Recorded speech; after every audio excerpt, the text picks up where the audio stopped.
Hello all! Today I'm going to take a first look at Hubris, Twilight of the Hellenistic World, 2020 to 165 BCE. This is a game designed by Morgane Gouyon-Rety, published by GMT Games, which was kind enough to send me this. And this is something that's been in the works for quite some time. You may recall that Morgane, one of the first designs, her first design was Pendragon, which was a continuation of the coin series, and it covered the time period in medieval England, Britain, dealing with the King Arthur time period in history. And myths to some extent. But this is not a continuation of the coin series. This is a brand spanking new, different kind of design that she's been working on and bringing to publication now. As you can see here, we get an example of the board and the cards and the counters. My first impression looking at the back of this was this is a little busy, but the art was looking pretty amazing as well. So I'm kind of anxious to get in this box and see what this is all about. Let's look at a tale of the tape, so to speak. We've got 1 to 3 players, 1 to 8 hours, and it includes a full solitaire system. You can see the complexity is at a 5 on a scale of 9, and solitaire is at 8 on a scale of 9, even though it has a full solitaire system. I imagine that this is probably best suited for a full complement of 3 players. Let's read a little bit of the back of the box, because, as I said, this has been in the works for a while, and I've heard about it, for a few years now, her talking about and working on it.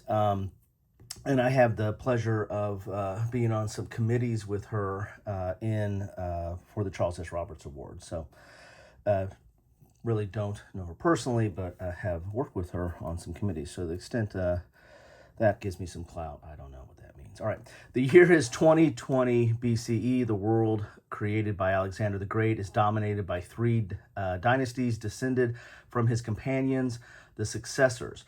All 3 kingdoms are led by new young kings dreaming of reuniting the empire, though they have come to power in contrasting circumstances. The kingdom of the Ptolemies, built on unparalleled wealth of Egypt, ruled the seas, but is plagued by ferocious court intrigues and growing discontent among the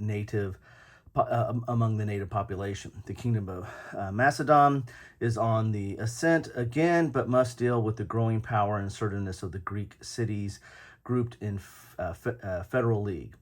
The immense Seleucid kingdom reels from one rebellion to another, with an overabundance of talented but ambitious princes and hungry neighbors.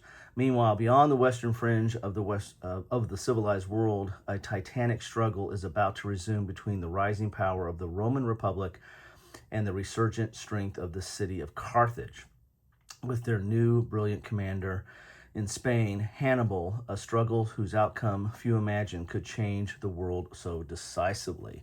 So that's quite a setup. And there's not a lot of games that cover this specific period. There's a few games out there, most notably the successors, that cover the period immediately after Alexander's death. There's games that cover Alexander's rise, and there's games that cover the Punic Wars first, and not as many on the first, but several on the second. This is covering a period, kind of in the middle of a lot of that. And so that sets up an interesting context to get into. Hubris, Twilight of the Hellenistic World, uses an original and intuitive game engine focused on the individuals who drove the destiny of kingdoms in their ancient times. From kings to generals and diplomats, rather than a hand of cards, each player kingdom has a court, with the king and his entourage represented by leader cards and blocks when on the map. Each leader has 1 to 3 capabilities, with assorted ratings among military, diplomacy, and admin, plus loyalty and intrigue. Most leaders also have special abilities representing unique traits or skills. Any game action must be entrusted to an able and available leader, and success is determined through rolling against their appropriate ratings. Players have to manage successfully the various abilities, ambitions, and rivalries in their court in order to prevail against their rivals. While the event deck presents them with constant challenges and opportunities. To wage wars, kings have at their disposal elite royal armies, cumbersome siege trains, military colonists, and squadrons of warships, which they can supplement by allying with minor powers or vying for the services of mercenaries. But war is not their only way to advance their agenda, as they now can send envoys to sway allegiance of cities, raise additional taxes to finance immense costs war, or build prestigious monuments. As the game progresses, more and more attention must be paid to the engine-driven Roman Republic, whose intrusiveness and aggressiveness will keep increasing unless possibly Hannibal can be supported to put an end to the threat. Hubris offers a variety of scenarios ranging from introductory one-turn scenarios that can be played in 30 minutes to full campaigns spanning the full period from 2020 to 165 BCE through 11 glorious turns. Most scenarios are designed to be optimally played with 3 players, but all can be played with marginal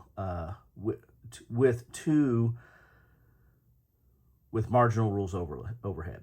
With no hidden information, the game is naturally very solo-friendly, but a full-fledged solitaire system allows all scenarios to be played in true solitaire mode, should one prefer to. So there you have it. Let's get in the box. That's enough of me babbling along. Let's get in here and see what we have in store for us, shall we? And as you can see, I'm still nursing a surgery. So hopefully it's not making these unboxings too cumbersome. But as I've said in previous videos, I gotta play more games. I love these unboxings. I love looking at new stuff. That's the nature of me. But I love playing them too. And it's just hard to find the time to get into the table and then film them afterwards. All right, there's the box. Very nice, sturdy, good box. Here is the cover of the Learning to Play, Rules of Play, Scenarios, Solitaire Rules, sorry, Companion Book. Oh, nice play on words there. The companion book for the companions. We have blocks. So if you have blocks, you're going to have stickers. Now, I like this art. This art is kind of interesting. And I think we're going to see that on the cards as well. Very nice. 2 stickers. I imagine that I don't know if you put them on both sides or if you just have it for a backup set. A lot of times they give backup stickers in case you make a mistake, which I am apt to do. Here's your player aids. Here are the counters. Here is the board. I thought let's get everything out of the box first, then we'll start looking at stuff. There's the board, and we use the board as the backdrop. Bag of baggies. Oh, look at these cards. I got tarot-sized cards. And as I said before, I mean, I like the art. So it's a tarot-sized card, a regular-sized deck of cards. There's the blocks. A lot of different colors there. Of course, we have the different factions. We got smaller cards. So we got, look at that. We got the tall, medium, and small on the cards. We've got dice in 3 different colors because there's 3 different factions. And then you got the box. This is insert, which is mainly, it's not really a storage insert as much as it's for shipping purposes to keep everything in place. So let's do this. Let's get this map out here. As I said, I am still struggling with my dexterity on my hand here. Ooh, look at that. There's a lot of stuff on this map here.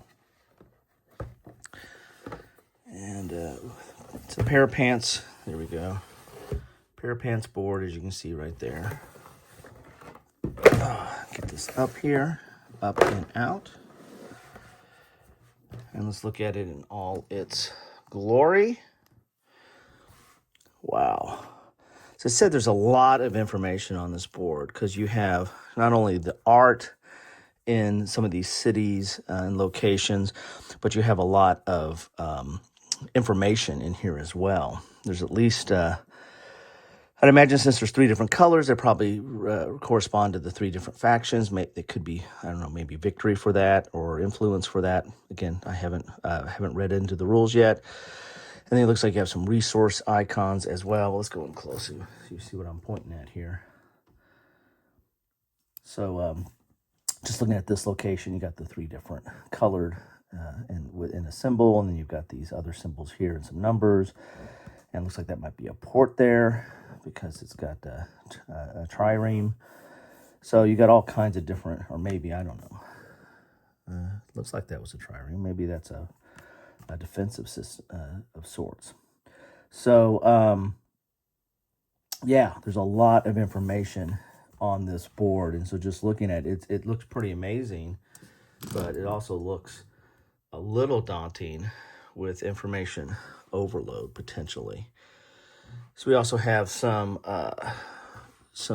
tables over here. This is Roman belligerents. So this is dealing with the Roman side of the world. We have some leagues over here, and some there's the Anatolian League, Achaean League, Sparta, Rhodes, Pergamon, Parthens. So a lot of information, a lot of interesting stuff here. So that is the board, mounted, of course. So let's now turn to let's go to the counters next. Normally, I usually do the rules first, but I wanted to get right to seeing what's in here. Plus, it's easier for me to do it piece by piece with my hand here. These looks like they're just probably troops. And they're double-sided and typical GMT stock and quality. Look at that. A lot of colors on that. Interesting. And then we have some rounded counters.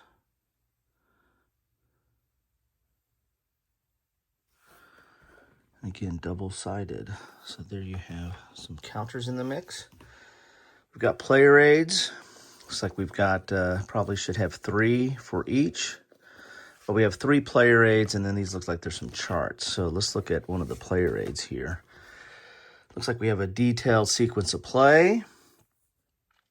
So you got deck preparation, revenue phase, Roman politics phase, mercenary phase, action phase, and winter quarters phase. Okay. Then we have control, VPs and taxation, war and peace, war exhaustion. So that's on the first page here. This is a 4-page player aid. Here's land battles, naval battles, action menu.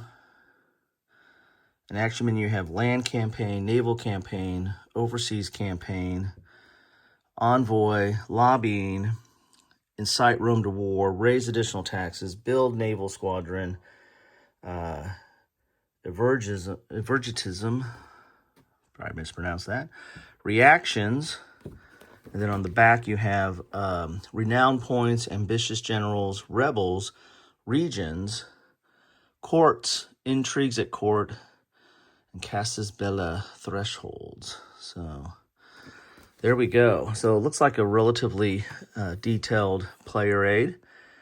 Here's a detailed NPC guideline. So this probably is for the solitaire rules, maybe. Because NPC, I would imagine that's for non-player characters or for solitaire. Let's put that there. This is Rome guidelines. Macedonian surrender. Okay, here's a map legend. So yeah, here you can see all this stuff here. So that's a shipyard that I was looking at. So a lot of different symbols on the map. Random table for Greek states, Greek stasis events. It's early in the morning here, people. All right, here's an NPC grand hierarchy flowchart. Okay, so this is more for probably the solitaire, probably. So these two are probably, this is probably a general, and this is for solitaire. These two are for solitaire play, I would imagine. Put them off over there. Okay, there you go. Now, what, should we look at the cards before we look at the rules? That sounds like heresy to me. But yes, let's have at it. Let's start small and work our way up. I have a hard time opening up packs of cards even when I have a good hand. So sorry for this going a little bit long, but there's a lot in this box and we haven't even got to the rules yet. So these are the smaller cards. They're typical GMT stock, good thickness, good solid quality cards. These look like they're areas. So maybe when you take over an area, you get this card, and that's how you keep track of what you got. I've seen that done before in games. It's a possibility there. Let's look at these cards. I think these are the primary cards that drive the action, I think. So we've got, these look like kind of status cards of some sort. Let's see what we have here. Hubris, Second Punic War. Okay.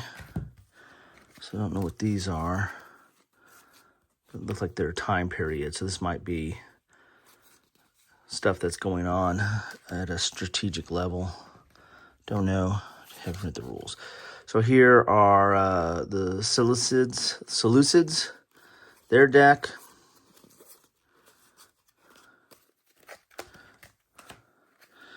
Here is minor and unaffiliated leaders. Okay. Here is consul leader. Okay. Roman activation. Okay. Macedon leaders. Okay. This is one of the main factions, and the Ptolemies. Let's look at this. So as I said, they got the art on the cards. There's a lot going on here. A lot of symbology, art, and text as well. So it's going to be a little bit. They said it was 5 complexity, but I'm seeing a little bit of, just a tad bit of a learning curve on this, especially since it's a different system than coin or anything else that Morgane has worked on. So that's going to be a little bit different there. And then we've got, but I'm liking the look. I'm liking the look. I think it's probably going to be one of those games that once you learn the basics, it's going to be relatively easy to get into. So there's some consuls, unaffiliated leaders. There's Hannibal.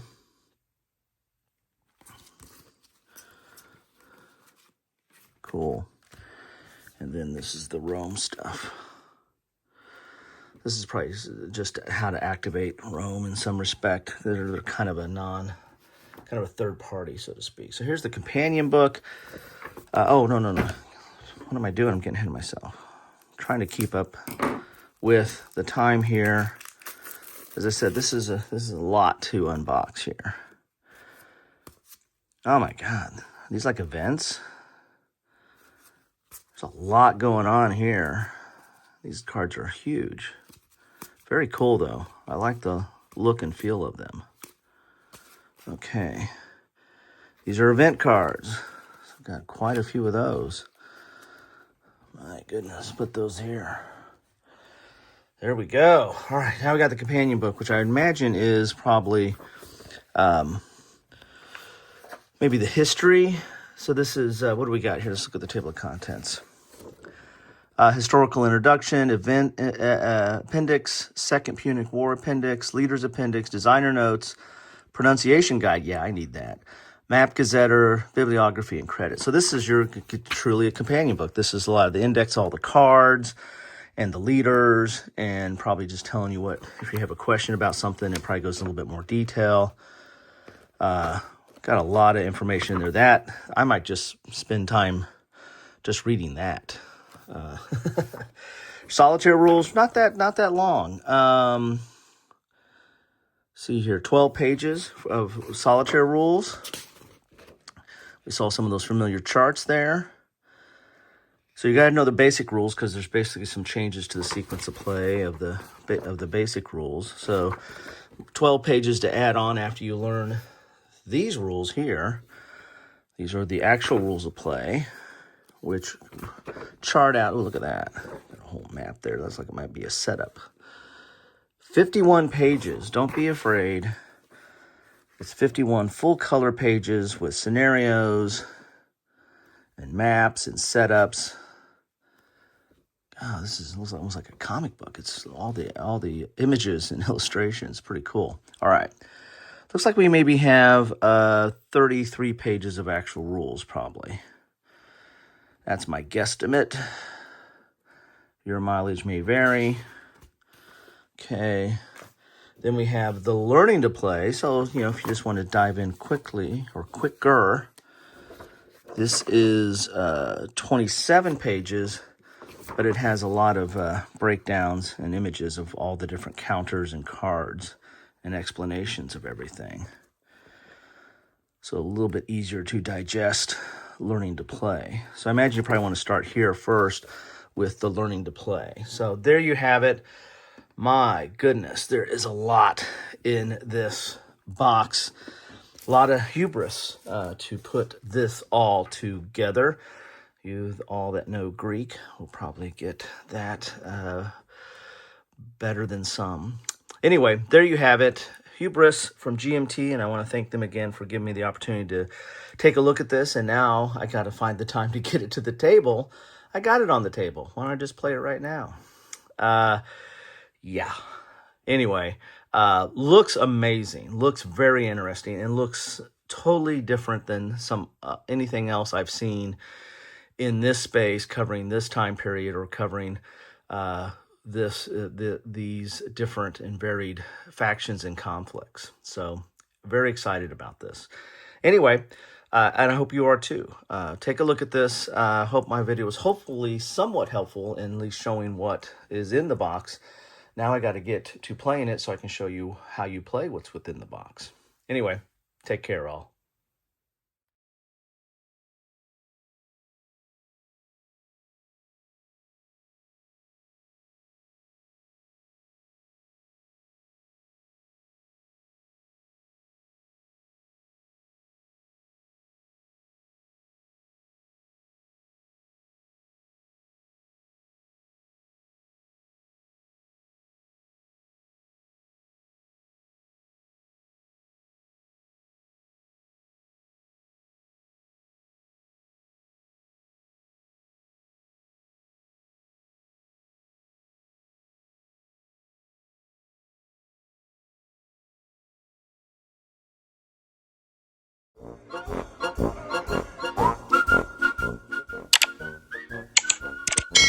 Thanks for watching.